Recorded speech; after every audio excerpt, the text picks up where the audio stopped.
Thursday's guided reading lesson, and we're going to be carrying on with Clever Monkey and find out what's happening with our monkey friends. As ever, if you want to read this independently, I'll put the text on the homework tab, so you can go and do that. But if you want to listen to me read it, we'll do that now. So if you remember when we left our monkeys, they were dressed as humans in disguise, but a van had just stopped and noticed Dad being very cross and beating his chest. So he may have given the game away. Let's find out in chapter 5, which is called Smeely and Fog. Good name, Smeely and Fog. Dad should never have lost his temper like that. He was sorry now. We all were. 2 humans got out of the van. One was tall, the other was short.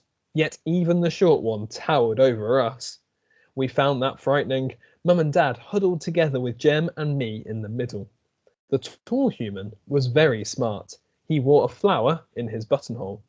Later, we found out his name was Bantam Fog. Good name. The short one smelt like, well, not very nice. He was called Chas Smeely. Well, Chas, said Bantam Fog. Well, Mr. Fog, said Chas Smeely. His hand flew out and snatched off Dad's hat, just as we thought, Mr. Fog. Flaming gorillas. Monkeys, Chas, monkeys, corrected Bantam Fog. From that Monkeyland place, no doubt. But these are no ordinary monkeys, Chas. Look at them, pretending to be humans. I expect they can understand what we say too. You'd best open the van doors, Chas. Chas Smeely grinned as he opened the doors. Doors open, Mr. Fog, he said.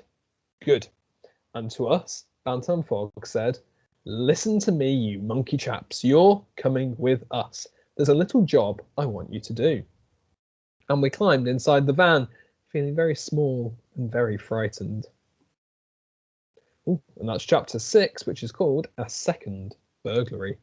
Remember, the first burglary was when they stole Mr. Otterbank's clothes, so this is the second burglary. The back of the van had no windows, so we couldn't see where we were going. It was very bumpy. Chas Smeely drove fast and said a lot of bad words about other drivers. Then the van slowed right down. It felt as if we were sneaking up to some place that we shouldn't be. Then it stopped. Chas Smeely turned off the engine, and Bantam Fog looked back at us. His smile was as friendly as a shark's. Now listen, you monkey chaps, he said, smiling. I want you 2 big monkeys to do a job for us. Here's what I want you to do. This is Hambone Hall, a big house full of lovely, expensive things. I want you to climb up and get in through the top window. He went on. Then I want you to start collecting some of those lovely things. Collect as many as you can and bring them back to me and Mr. Smeely. We'll be waiting here, ready to fill our sacks. Chas Smeely turned around, and the smell of him seemed to get stronger. And just so you don't try any monkey business, like escaping, we'll keep the 2 little monkeys in the van for, he grinned, safety. Mum looked at Dad. For the second time in one night, a spot of burglary was to be done, but this was proper burglary. Chas Smeely and Bantam Fog meant to keep everything for themselves. Poor Mum and Dad. Well, there was nothing they could do about it. The van doors opened, and they slowly climbed out. Back soon, said Mum. She looked worried. Then they were gone. Oh, Sandy, wailed Jem, jumping up and down. Quiet in there, hissed Chas Smeely, or I'll make you 2 into a pair of furry mittens. We stood up on our back legs and looked over the front seats and through the windscreen. There was a big house, and Bantam Fog was pointing up at one of its dark windows. We saw Dad and Mum take off their shoes. Then they began to climb up the drain pipe. After that, I couldn't bear to look. I turned away, and when I did, I saw something that made me whoop with joy. Don't do that, said Jem angrily. But Jem, look, and I pointed with my paw. It's a key, said Jem. Haven't keys got us into enough trouble tonight? But that's not a door key, I said. It's a key to start up the engine. I know, because I've watched humans in the car park. If we can drive this thing, we can go and get help.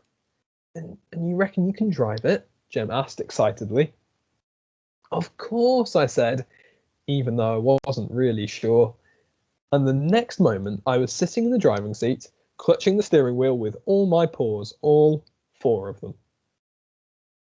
And that is where we're going to pause today, and we'll finish off the story tomorrow. We'll find out how Jem and Sandy get on with driving the van. For now, let's have a quick look at the questions for today. So, go back to the start of the chapter, find page 33. I want you to find and copy 2 adjectives that describe Bantam Fogg. Remember, he's one of the burglars. So find 2 adjectives on page 33. For number 2, you've got 2 parts. First of all, how do you think the monkeys feel when they get into the van? Remember, it stops and they come and catch the monkeys. So how do you think they're feeling? And then why are they feeling like that? For number 3, we've got a bit of the text here. It says, his smile was as friendly as a shark's. What does this description tell you about Bantam Fogg? Do you think he's really friendly? For number 4, why do the men keep Jem and Sandy in the van while they send Mum and Dad into the house to do some burglary? For number 5, why does Sandy whoop with joy on page 41? So go find page 41. Why is Sandy whooping with joy? What does he see? Number 6, again, stay on page 41. Can you find and copy an adverb? And then for number 7, you've got some summarising to do. So you need to put the events in order using numbers 1 to 5. Put them in the right order.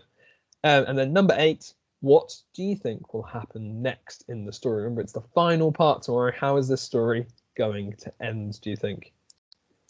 As always, send me your questions on eSchools, and we'll see if your predictions were correct tomorrow when we finish Clever Monkey.